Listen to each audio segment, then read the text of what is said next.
Okay, isang mapagpalang araw mga teknisyan, mga DIY, mga master. Meron po tayo ditong repair na Bluetooth speaker. Bale, ano po ito? Nasa D8 po ang kanyang ano nito. Digis ang kanyang speaker. So ang speaker po nito ay yung yung kuba, yung mahaba na kuba siya. So yun po ang body nito. So tinanggal na lang natin doon kasi nga hindi na natin dinala dito sa bahay. So sabi ng may-ari ay wala daw itong power. Tapos ito mayroong yung dati niya ditong microphone. Bali pinalitan ito nila. Tapos nginat-ngat na ng mga daga. So wala naman itong kinalaman sa power. Sa unahin muna nating i-repair ay ang power niya. So ngayon saksak natin ito. Tapos ito i-off muna natin. Ito isaksak natin dito. Ayan. Tapos atin po itong i-on nito. Ayun, gaputok-putok.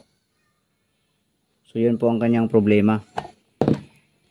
Bale may time siguro baka may lost connection ito.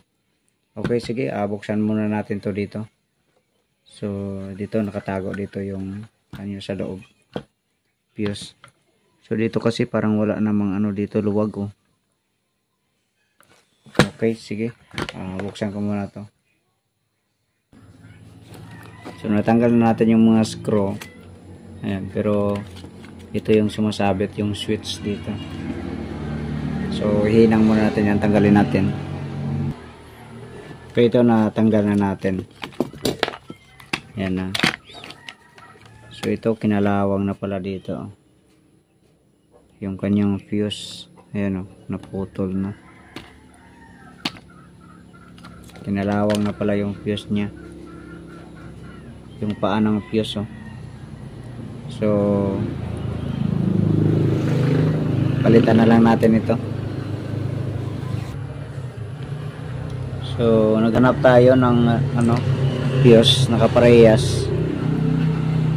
Ito mahirap na rin idugtong ito, yung isang paa niya. So wala tayong mahanap. So ito na lang, bale tanggalin natin ang laman nito kasi masyado siyang mahaba. So bangga siya dito mamaya sa sa cover dito.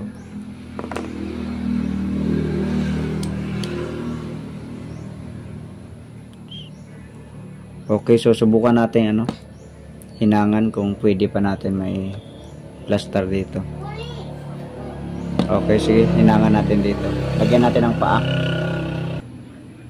Ito na po, nalagyan na natin ng wiring. So bali i-glue stick na lang ito natin dito para hindi siya gumalaw. So check natin yung fuse kung okay pa. Ayan, so okay pa. Okay, i-glue stick muna natin yan.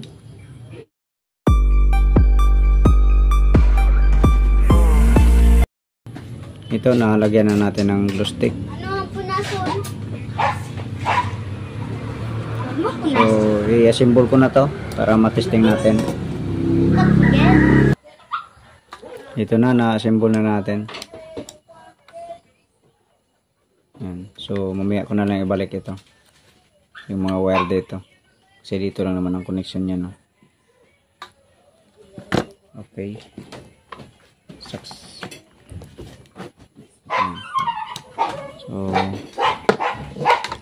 saksak natin.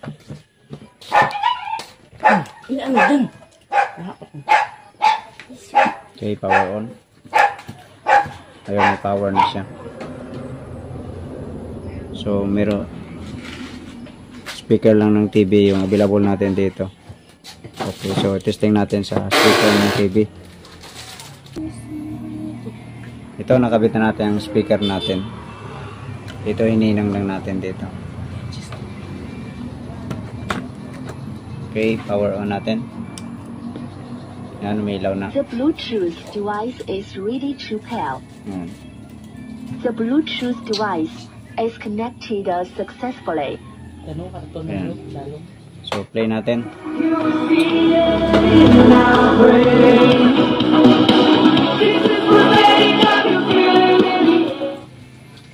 So ayan. Okay na siya.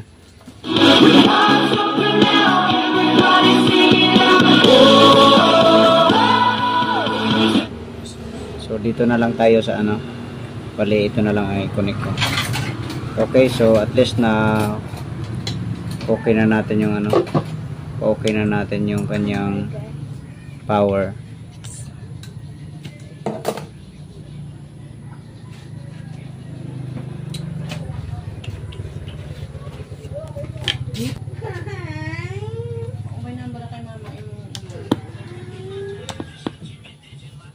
The Bluetooth device is ready to pair.